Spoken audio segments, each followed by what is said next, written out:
everyone, I hope you're doing well. Welcome to my Friday watercolor videos. So today I want to paint and draw some geraniums. I have a geranium here. At the bottom there's still fresh flowers, but at the top here they're already finishing, and then I've got some beautiful leaves here as well. I actually find it quite beautiful when geranium leaves have a little bit of a skirting at the bottom. So these are becoming a little bit dry, and then I have the green ones here. So there's a number of colors for me to look at and study, and essentially this is how I start every project. So I'm going to use some of the elements from color theory. To begin with, I think I'm going to focus on this full pan stamp, and I'm going to use, as always, just a nude colored ink. In this case it's Tim Holtz Distress Ink Tattered Rose. I love this color, and so what I'm going to do is just stamp a few colors. So I'm going to go for one main color of the flower, which is this beautiful orangey red, and then we have a number of the greens and yellows. So let's say one red, one kind of yellow, there is a brown color as well, and a green. So to begin with, just 4 colors, and then of course we can mix the colors into further colors. But I think the main, there will be 4. So now I'm going to go ahead to my watercolor palette and match the colors to it. Red wise, I'm going to go for the Perylene Scarlet. This is my botanical palette that I put together a little while ago, and there is a video where I share the process. It took me a couple of goes to adjust it to my liking. So I'm going to start with Daniel Smith Perylene Scarlet. For the swatch, I'm going to go ahead and just create a darker swatch right at the top.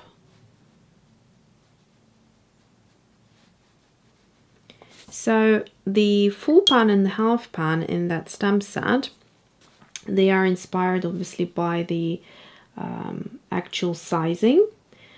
They are not exact because you have to think about different brands changing the sizing of their full pans. So a Winsor & Newton full pan will be slightly different to a Schmincke, half pan, and so on. So you need to keep that in mind. So we've got that kind of like a yellowy type of color, and I think I quite like the Daniel Smith Nickel Azo Yellow.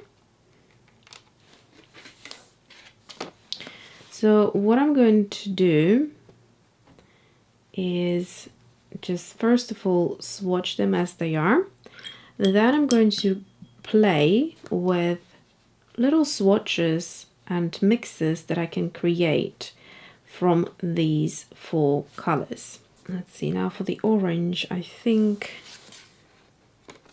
well, not for the orange, but like for the dry bits right at the end, I think this transparent red oxide is a good color.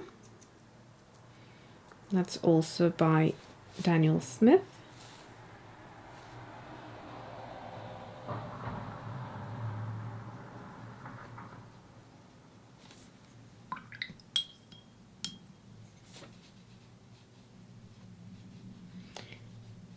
Having a bit of an ombre look also gives you a good idea of not only the behavior of the color, how you sort of could create blooms. Some brands or some colors within the brands even are more likely to have blooms than others. So that's something you can observe. And then we have for green, I'll go for the Daniel Smith Green Gold. It's a nice and juicy green, and it would work really nicely. And then if I wanted to neutralize it, I could do it with either the browns, the brown or the red, which is what we're going to discover now.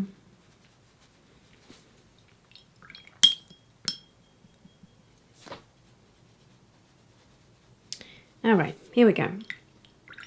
So far, this is not a color palette that's kind of speaking to me, but mixing those colors and making them into something a little bit more interesting is what I'm looking forward to. So now I'm going to play with mixes, and I'm going to use this element from the color palette.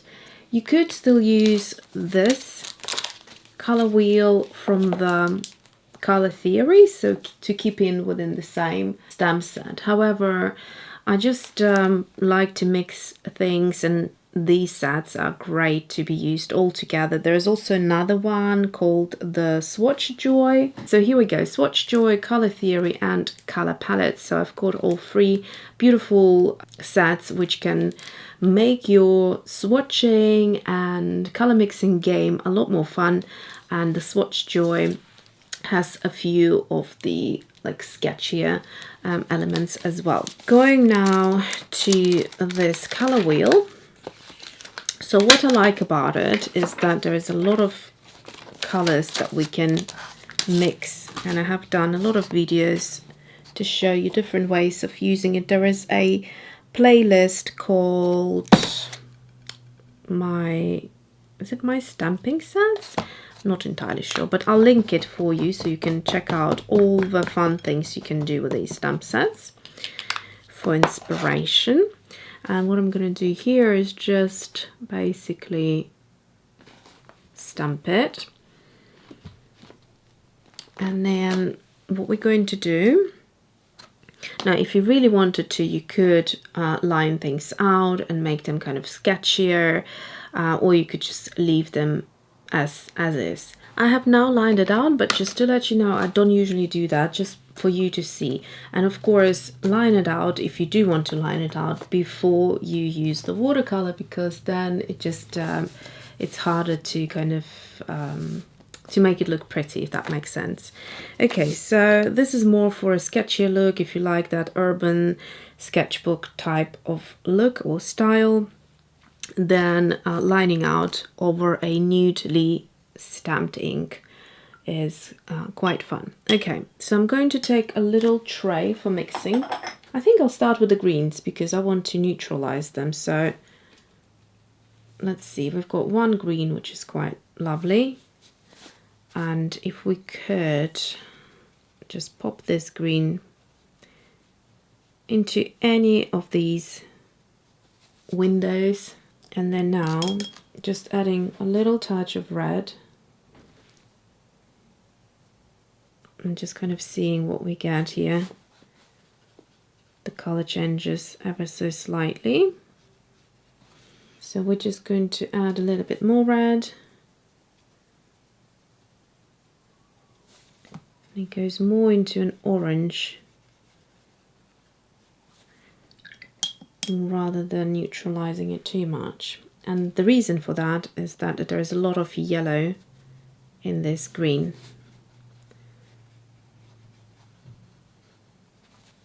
So it might be that if you wanted a stronger green, you just would need to use like a different green. And that would be the time for you to decide. So you can see all of it just kind of goes into orange. Alright, so I might want to substitute it for another green. And I've got here Moss Green by Michael Harding. And I'll see if that neutralizes it differently. Let's just swatch it right here as an option. With a bit of the red. Oh, that's the wrong red. Oh, that's too much red. The moral of the story, you should never take too long breaks from painting. Okay, so here is a little interesting neutralization, and I wouldn't quite say that it's the green that I wanted to have. So I think Hooker's Green would be another option here for my palette, and that might be a good option. So I'm gonna go right here. So this green takes a little bit of practice and a little bit of experience to work with, because chances are you're not going to find that many. There we go. So that does neutralize it quite nicely. So that almost turned into like a grey because I added too much red. So we're going to go back into the red, sorry, green. And then that's the color we want.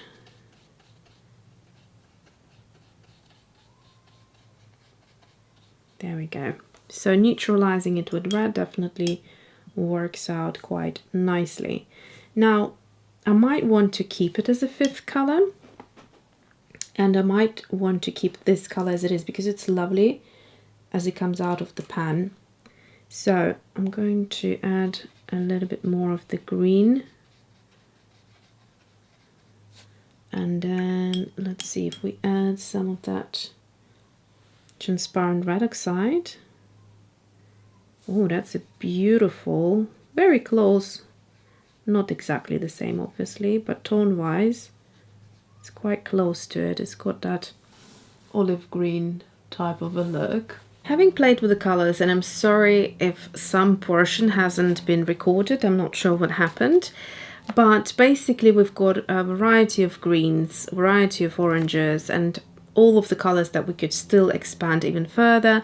So you could, this is originally 16 colors I believe, you could double it up to a 32 by simply twisting it so that the next line is in the middle of those swatch areas, and that way you could double it up if you wanted to. So now of course is the fun part, which let's start just by drawing out our geranium. And let's start with, so in geranium you have got kind of like 3 petals at the bottom and 2 at the top.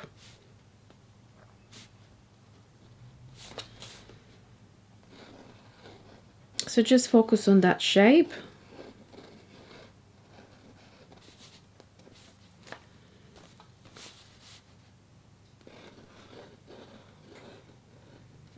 And then you can overlap some of those by drawing them behind slightly.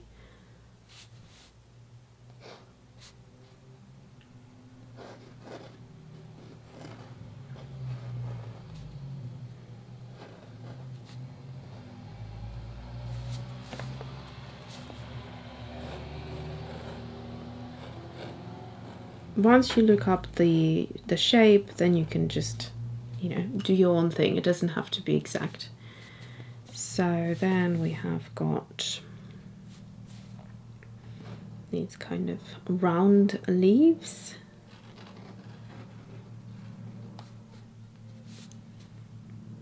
Which are really, really pretty.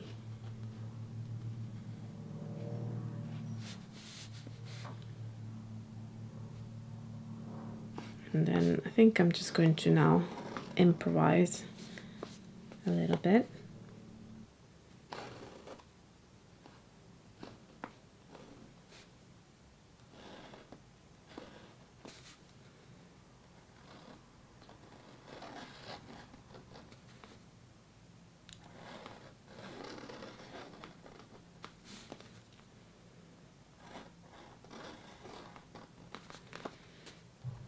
Like that. And they're these kind of like lines almost. It's how the geranium grows. Okay, so that's just a little sketch right here. So let's start with the red. That's nice and easy. It's literally coming straight out of a pan as it is. And then you can look at your geranium and decide whether the petals darker at the bottom, for example, and then lighter towards the center, or is it the other way around? But the essence is that you don't need to really do too much to it.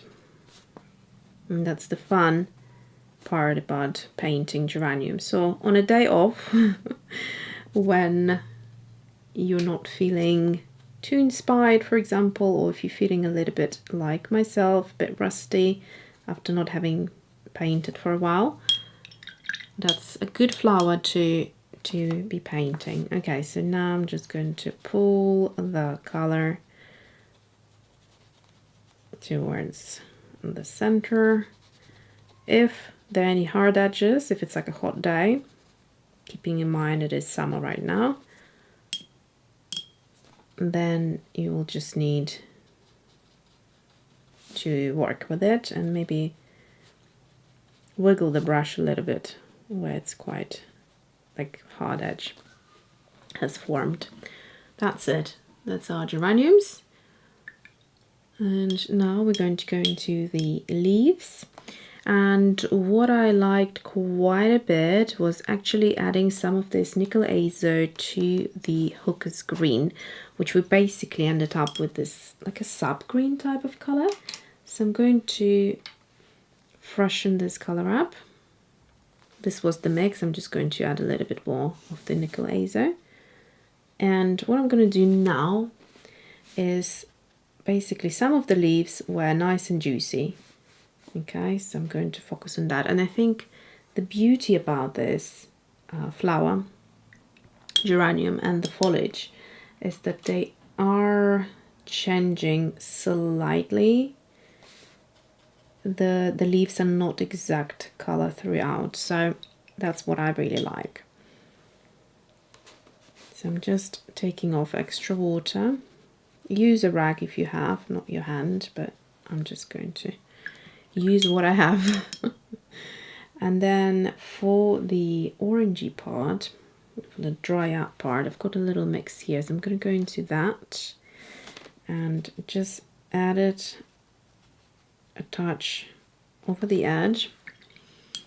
And then with this lovely green, I'm just going to do a little bit of that. So that would indicate a nice bit of dried up leaf. If your mix is becoming too watery, you can always do a glazing technique afterwards, which I'll show you how to do, or you can mix it fresh and add more pigment into there. Okay, so now let's go back into this color right here and neutralize it with some greens, like so. And then I'm just going to add it just on one side predominantly. And to do the glazing, I just need to wait for everything to dry, and then we do the glazing technique, which is basically wet on dry. So now how do we do glazing? So glazing would be, for example, taking something that's dry and freshening up a mix and going over it. And what that would do is just it intensifies and deepens the value. So for example, you can see this is a lot darker now. I could do the same a little bit here. Sometimes you would leave the dry edge and sometimes you would blend it, depending again what you're going for. So I wouldn't want to blend it too much, because then again we're ending up taking the intensity out of it.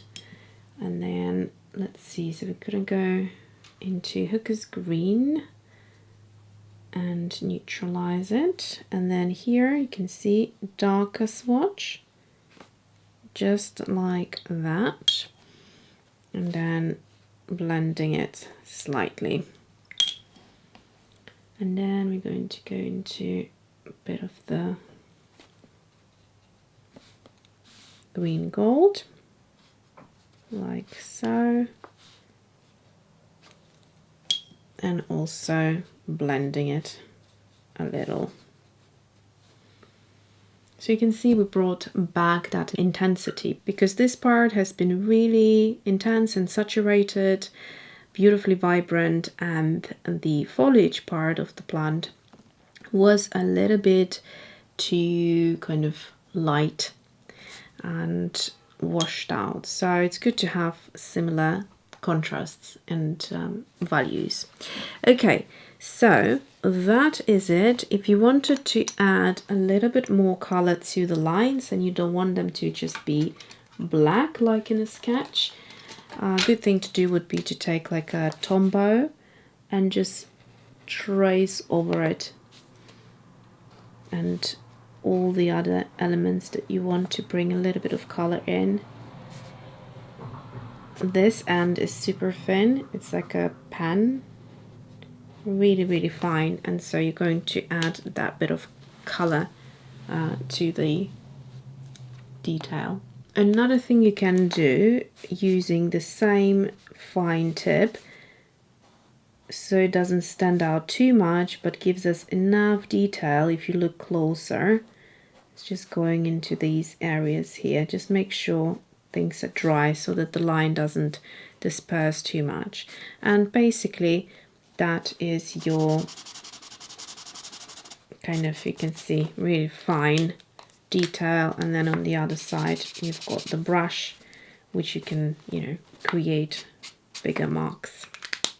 I love Tombows because they're water soluble, so if you wanted to, I mean, my water is a little bit dirty at this point, but you can make it move. And if you wanted, for example, to have a softer finish to something, you could do it with Tombows. They're a lot of fun. Whenever you're using watercolor, consider adding a little bit of Tombow just for that extra effect. I hope you enjoyed today's little tutorial. It was nice and easy, nice and quick, not too long. And I hope you're having a wonderful summertime. And thanks for watching. I'll see you next time.